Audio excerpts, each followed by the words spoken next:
Je rappellerai certaines choses concernant Manilius, que j'ai souvent évoquées, mais là, je tombe sur un très bon article dans la revue Inconnue,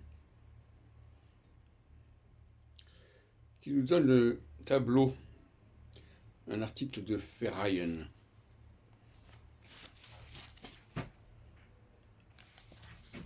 Bélier,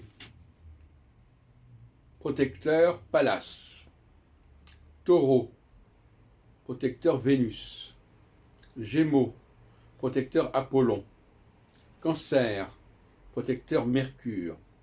Lion, protecteur Jupiter. Vierge, protecteur Cérès, protectrice. Balance, protecteur Vulcain. Scorpion, protecteur Mars. Sagittaire, protecteur Diane. Capricorne, protecteur Vesta. Verseau, protecteur Junon. Poisson, protecteur Neptune. On voit bien qu'il ne s'agit pas de planètes, puisque la moitié de ces noms, ou presque, ne correspondent pas à des planètes, du moins à l'époque. Aujourd'hui, effectivement, on pourrait trouver des planètes correspondant à tout cela, mais ce serait tout à fait anachronique. Donc, il ne s'agit pas d'un système qui raccorde l'astrologie aux planètes, contrairement à ce que voudrait faire croire Ptolémée. Cela dit, il y a eu un passage, visiblement, il y a eu une transition.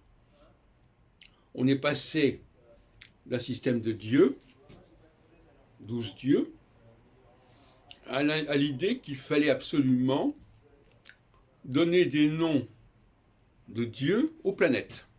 Je crois que c'est clair. Il a donc fallu choisir parmi ces 12 dieux les 7 dieux correspondant à des planètes. C'est ce qui s'est passé. Donc on voit bien qu'il y a eu une planétarisation de l'astrologie. Ce que je disais tout à l'heure dans une autre vidéo, je disais les astronomes ont corrompu et ont altéré l'astrologie. Parce qu'au moins dans ce domaine-là, il n'y avait pas de rapport entre le zodiaque, les signes zodiacaux, et les planètes. C'était des rapports avec les dieux. Bon. Vous imaginez bien que le fait de faire intervenir les planètes dans ce système-là, où elles n'ont rien à faire, joue un rôle important dans l'évolution, dans l'histoire de l'astrologie. Pas évident. Alors ça a déjà été abordé par certains chercheurs, je ne reviens pas là-dessus, mais ça montre bien qu'il y a à un moment donné une mainmise des astronomes sur l'astrologie. Et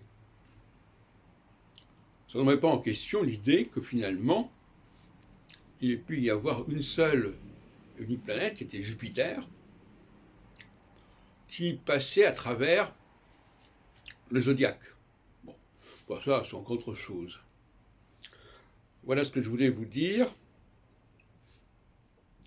Il faut donc, la moindre des choses, quand on fait une étude sur la tétrabible de Ptolémée, montrer qu'il s'agit d'un processus d'astronomisation de la mythologie astrologique.